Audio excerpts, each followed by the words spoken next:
채워지는 신학도의 가정, 이렇게 말씀의 제목을 지어보았습니다. 채워지는 신학도의 가정.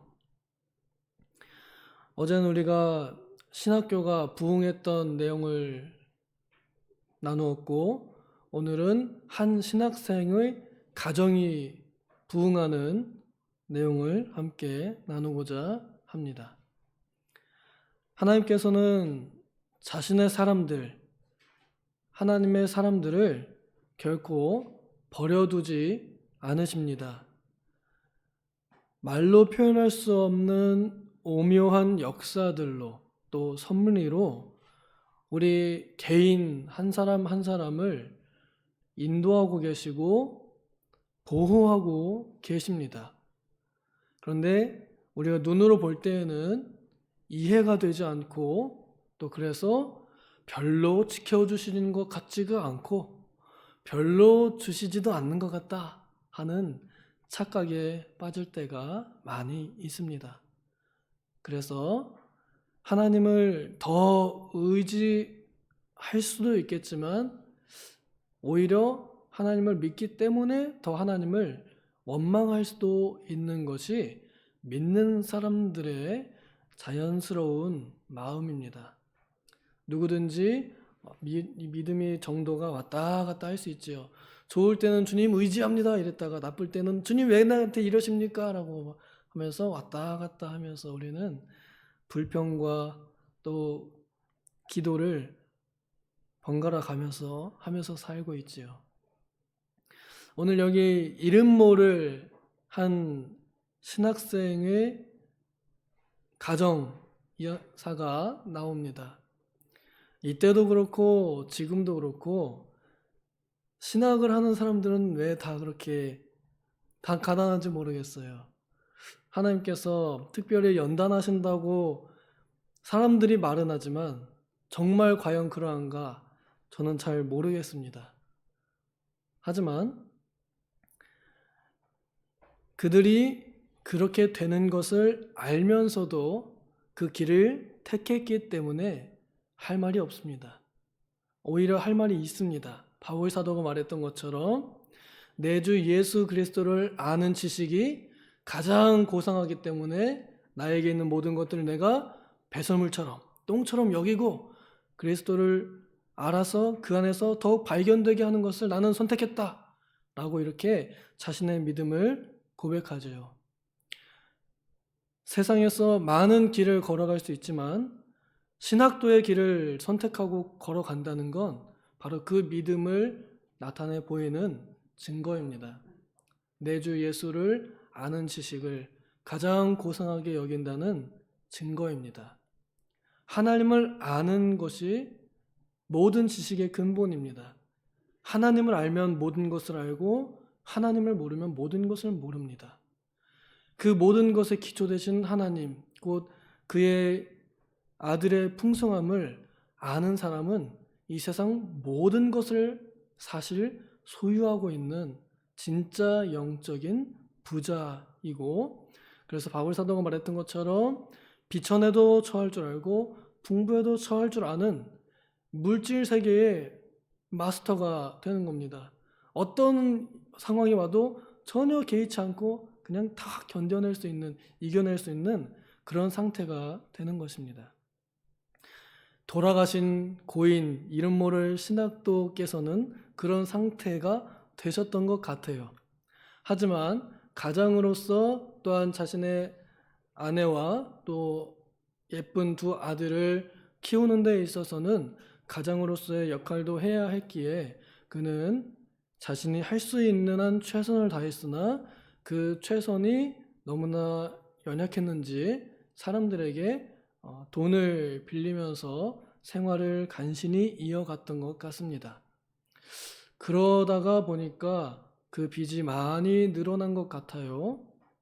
그리고 이유는 우리가 확실히 알 수 없지만 아마 고생을 많이 했기 때문에 좀 빨리 돌아가시지 않았나 생각이 듭니다. 이때는 뭐 의술이 좋아가지고 뭐 의료보험 이런 게 있어가지고 일단 치료받고 나중에 돈 내고 이런 거 없잖아요. 돈 없으면 그냥 죽는 시대였잖아요. 뭐 의술도 별로 없었고요. 병에 걸려서 그랬는지 과로로 그랬는지 알 수 없지만 우리가 한 가지 알 수 있는 것은 생사를 주관하신 하나님께서 그를 정한 때에 데려가셨다는 겁니다. 그러니까 그가 쓰임 받기에 충분한 만큼 쓰임 받고 하나님께서 데려가셨기 때문에 그는 자기의 사랑하는 아내와 자녀들을 남겨놓고 먼저 떠날 수밖에 없었던 겁니다. 이렇게 빚을 지고 이제 빚을 남겨주고 떠난다는 그 아버지의 입장, 남편의 입장, 떠나는 본인도 굉장히 미안하게 생각했을 겁니다. 어쩌면 이제 죽기 전에 저 같으면은 혹시 몰라요. 이제 죽기 전에 이제 막 죽음이 두렵거나 삶이 후회된다 그러면은 에이 신학 괜히 했어 이러면서 괜히 신학한다고 막 괜히 나 혼자 막 하려고 그러다가 내 가족들 다 고생시키고 이게 뭐야 이러면서 죽었을지도 모르겠어요. 알 수 없지만 아마 그렇게까지는 안 그랬을 것 같아요. 왜냐하면 이 일을 받아들이는 아내의 말과 또 행동을 보면은 우리가 어느 정도 알 수 있습니다. 하나님을 선택한다는 것, 그래서 십자가를 진다는 것, 이것이 우리 모든 믿는 사람들이 원래 해야 되는 일입니다. 예수님께서도 이렇게 말씀하셨죠. 누구든지 나를 따라오려거든 자기 십자가를 지고 자기의 아내나 남편이나 부모나 형제나 자녀나 혹은 집이나 무엇이든 다 미워하지 않으면 따라올 수 없다고, 뒤로 하지 않으면 따라올 수 없다고, 우선순위가 뭔지를 분명히 해야 한다고. 이 돌아가신 고인 신학도께서는 그 우선순위가 분명했던 겁니다. 가족 중요합니다. 그리고 자녀들 중요합니다. 집과 재산 중요합니다. 하지만 그 무엇보다도 그 위에 십자가가 있던 것이고 그 위에 무엇보다도 하나님이 있었던 겁니다. 그래서 그는 더 큰 걸 붙잡고 그리고 그 이외의 것은 하나님께 맡기고 자신의 길, 곧 하나님께서 맡겨주신 소명을 따라갔던 것입니다. 소명을 따라서 갔으니 소명을 따라서 그 끝을 맺은 겁니다. 중도에 그냥 꽥 하고 가버린 게 아니라 하나님께서 맡기신 그 길을 하나님께서 뜻하시는 대로 하나님께서 원하시는 대로 다 걸어갈 길을 걸어간 겁니다. 근데 남겨진 사람이 걱정이죠. 그 아내가 찾아와서 엘리사 총장님에게 말합니다. 총장님, 제 남편을 아시잖아요. 제 남편이 생활고를 이기지 못해서 빚을 졌는데 아니 죽고 나니까 이젠 제 아들을 종으로 노예로 삼아 가겠다고 합니다. 두 아들 다 데려간답니다.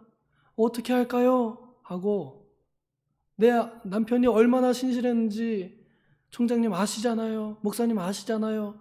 하고 이렇게 말하는 겁니다. 이걸 보면요. 이 여인, 그러니까 돌아가신 고인 신학도의 아내의 믿음이 어떠한지 우리는 알 수 있습니다. 자기 남편을 인정했습니다. 믿음 좋은 사람이라고, 하나님을 경외하는 사람이라고 인정했습니다. 이것을 인정할 수 있는 것은 본인도 그런 마음이 맞기 때문에, 합하기 때문에 그렇습니다. 그래서 제가 볼 때는 이 두 사람, 이 한 부부는 고운 것도 거짓된, 그러나 오직 하나님을 경외하는 가장 아름다운 남편과 아내의 모습으로, 가장 아름다운 부부의 모습으로 살았던 것 같습니다. 서로가 서로를 존중하고 서로의 믿음을 닮아가고 서로의 믿음을 귀하게 여겨주는 그런 부부였던 것 같습니다. 그런 마음이 있기 때문에 그렇게 보이는 거죠. 믿음 좋은 사람 눈에는 믿음 좋은 사람의 믿음 좋은 면들이 보입니다. 근데 믿음이 안 좋은 사람의 눈에는 믿음 좋은 사람들의 믿음 좋지 않은 부분들이 보이게 돼요. 좋은 눈을 가지고 있으면은 좋은 부분이 보이고요. 좋지 않은 눈을 가지고 있으면 좋지 않은 것들만 보인다는 얘기입니다. 우리가 눈에다가 빨간 색깔 테이프를, 투명 테이프를 붙이고 있으면 뭐만 보이겠어요? 빨간 건 하나도 안 보이고 나머지 다 보입니다. 그런 것처럼 색안경이 끼워진단 말이죠. 믿음의 안경을 끼느냐 아니면 불신의 안경을 끼느냐, 이게 사람을 바라볼 때에 그 사람을 어떻게 평가하느냐가 나타나는 것입니다. 그런데 이 아내는 자신의 남편 원망스럽지 않을까요? 저 같으면 원망스러울 수도 있을 것 같아요. 이놈의 양반, 이놈의 영감탱이, 우리 남겨놓고 어떻게 하라고 빨리 가버렸나 이러면서 그랬을 수도 있습니다. 지 혼자 좋은 거 하려고 신학 공부하다가 이렇게 다 빚만 지고 남겨놓고 나는 어떻게 하라고 이렇게 할 수도 있습니다. 그런데 자기 남편에 대해서 하나님을 경외하는 남자였다고 그렇게 인정해 주지요. 그리고 이 여인이 다른 데로 가지 않고 또 그 여인도 여기저기 가서 빌릴 수도 있잖아요. 그런데 하나님의 사람에게 찾아왔다는 것은 하나님을 의지한다는 증거입니다. 믿음이 좋으신 분들일수록 목사님을 가까이 하고요. 믿음이 조금 우리가 뭐라 해야 되죠? 약간 시들시들해질 때는 어떻게 해요? 목사님이 부담스러워집니다. 믿음이 좋아질 때는 목사님과 가까이 하고 싶고 밥 한 끼라도 더 하고 싶고 뭐라도 대화라도 한마디 하고 싶고 인사라도 한번 더 하고 싶은데 반대로 내 믿음이 연약해지면 목사님하고 좀 멀리하고 싶고 별로 그 얘기 안 듣고 싶고 뭔가 좀 안 해주고 싶고 이런 관계가 있잖아요. 그런 겁니다. 왜냐하면 그 사람에게 하나님께서 역사하신다는 것을 얼마나 인정하느냐가 그 마음에 와닿기 때문입니다. 우리 목사님을 통해서는 하나님께서 나를 인도하셔. 이 마음이 강할수록 목사님과 친하게 지내는 게 나한테 유리하잖아요. 그렇죠? 내가 좀 더 하나님의 인도를 잘 받으려면은 하나님께서 인도하시는 사람과 가까이 하는 게 좋은 방법이잖아요. 그런 겁니다. 그래서 엘리사 선지자에게 찾아가는 겁니다. 선지자님, 목사님, 총장님, 교수님, 내 남편이 이렇게 됐는데 아니 그 채무자가 와가지고 내 두 아들 종으로 데려간대요. 종으로 데려갈 정도면 빚을 엄청 많이 진 거겠죠? 이때 당시에 한 번 데려가면 7년 동안 노예 생활을 해야 된답니다. 두 아들 다 데려간다니까 엄청나게 많이 진 것 같아요. 그런 막대한 빚을 졌는데 어떻게 할까요? 하고 묻는 겁니다. 하나님께 기도 안 할 수 없었을 겁니다. 기도하고 찾아갔을 겁니다. 이에 대해서 엘리사 선지자는 처방을 내려주죠. 지금 너에게 무엇이 있느냐 물어보고 그 있는 것으로 네가 일을 해라 하고 이렇게 사용해라 하고 말합니다. 목사님, 저희 집에 기름 한 병밖에 없어요. 한 그릇밖에 없어요. 그것 말고는 돈으로 바꿀 수 있는 팔 수 있는 게 아무것도 없어요. 정말 남은 거 그거 하나밖에 없어요. 그런데 하나님께서는 그 작은 것을 가지고 가득 채워 주셨습니다. 그래서 엘리사 선지자가 말합니다. 이웃에 가서 빈 그릇들을 빌려오는데 조금 빌리지 말고 빌릴 수 있는 한 최대한으로 빌려와라 하고 말합니다. 그런데 이 여인은 아니 무슨 갑자기 그릇 빌려오라 그래. 할 수 있어요. 아니 무슨 말이야 이게. 그럴 수 있어요. 그런데 그렇게 순종합니다. 그래서 이웃들한테 가가지고 뭐 얘기도 잘 안 해주고 그냥 그저 저기 옆집 가가지고 그릇 좀 빌려주세요. 저 집 가가지고 그릇 좀 빌려주세요. 아마 동네에 소문이 났을 겁니다. 이상한 여자라고. 갑자기 우리 집 와가지고 그릇 다 빌려갔다고. 너네도 그랬냐고. 우리도 그랬다고. 이러면서 동네에 있는 그릇도 다 빌려갔을 겁니다. 그런데 그 그릇이 황금 그릇이에요. 그 그릇들 다 빌려갔습니다. 여러분 이걸 보면요. 그 고인과 아내의 인품이 나타납니다. 그 이웃들이 이 사람 미웠으면 그릇 하나도 안 빌려줍니다. 그렇지 않겠어요? 상대도 안 할 거잖아요. 그렇죠? 아마 그 중에는 채권자도 있을걸요? 아니 이 여자가 나한테 돈은 안 갚으려고 하면서 그릇을 또 빌려달라고 하네? 이런 사람도 있을 것 같은데 그런데도 빌려줍니다. 이웃들이요. 빌려줘요. 얼마나 이웃들하고 잘 지냈는지. 그러니까 이웃과 하나님을 사랑하는 바른 신앙의 삶을 살았던 겁니다. 비록 돈이 없었어도요.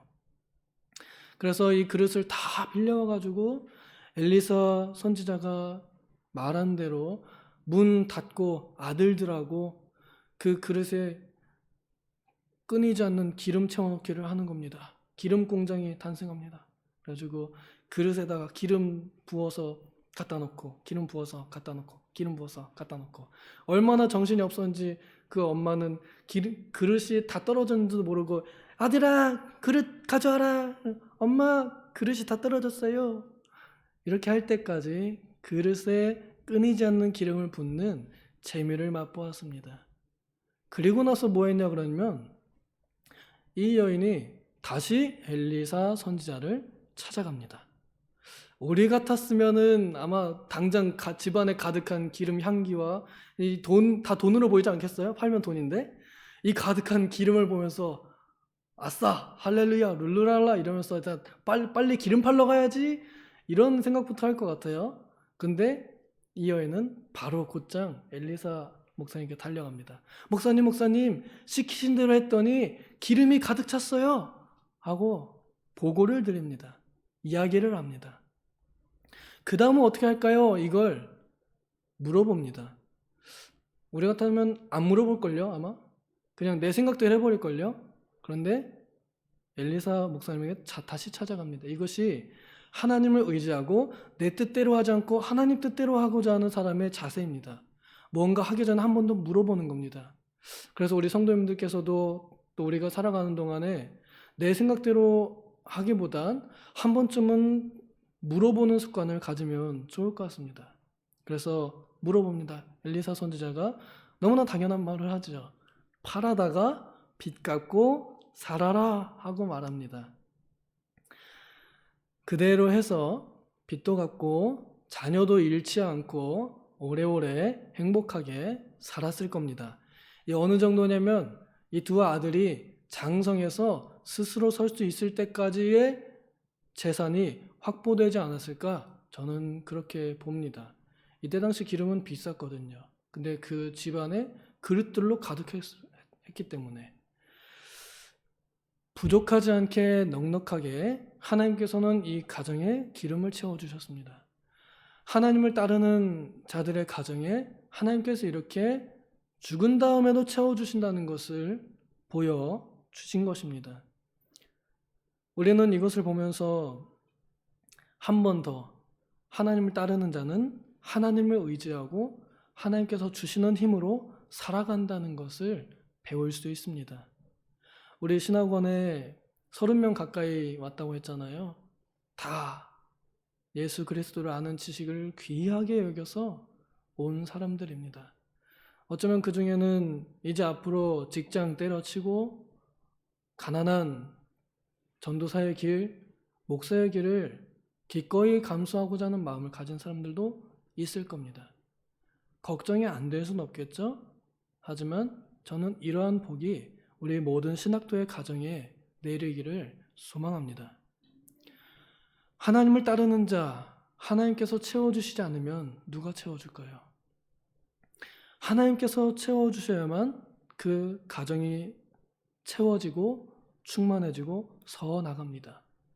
이 이름 모를 신학도와 이 아내의 가정은 기름만, 돈만 채워진 게 아닙니다. 하나님의 능력이 채워진 겁니다. 눈으로 직접 봤잖아요. 기름이 끊이지 않고 따라지는 거를 그 아내가 직접 보았고 두 자녀들이 직접 보았습니다. 이들은, 이 세 사람은 절대 평생 하나님을 떠날 수가 없고 하나님을 믿지 않을 수가 없고 하나님을 의심할 수가 없는 세상에서 가장 견고하고 귀한 믿음을 선물로 받은 것입니다. 이러한 은혜가 우리 모든 신학도의 가정에 있기를 바라고, 또 넓은 의미에서 우리는 다 신학도들입니다. 하나님을 알아가기를 기뻐하기 때문에 이 새벽에 꾸역꾸역 나오신 거 아니에요? 예배 시간에 굳이 앉아가지고 하나님 말씀 듣는 이유가 뭐예요? 신학을 알기 위해서, 하나님을 알기 위해서 그런 거 아니에요? 그래서 채워지는 은혜가 하나님을 알기를 소망하는 모든 우리 성도님들의 가정, 그리고 좀 더 바라기는 우리 신학원의 모든 가정, 신학생도들의 가정에 임하기를 원합니다. 부디 우리 신학도들을 위해서 기도해 주시고 그 가정을 축복해 주시면 좋겠습니다. 기도하겠습니다. 하나님 아버지, 부족함을 채우시는 하나님께서 참으로 우리에게 채워주시는 역사가 있어서 하나님께서 참으로 나의 왕이시오, 하나님께서 참으로 나의 목자 되신다는 것을 체험하고 믿음으로 살아가는 우리가 되게 하여 주시옵소서. 그러므로 하나님을 아는 것으로 가장 큰 기쁨을 얻는 행복한 성도들, 행복한 가정들, 행복한 신학생들 되게 하여 주시옵소서. 감사드리며 예수님의 이름으로 기도하옵나이다. 아멘.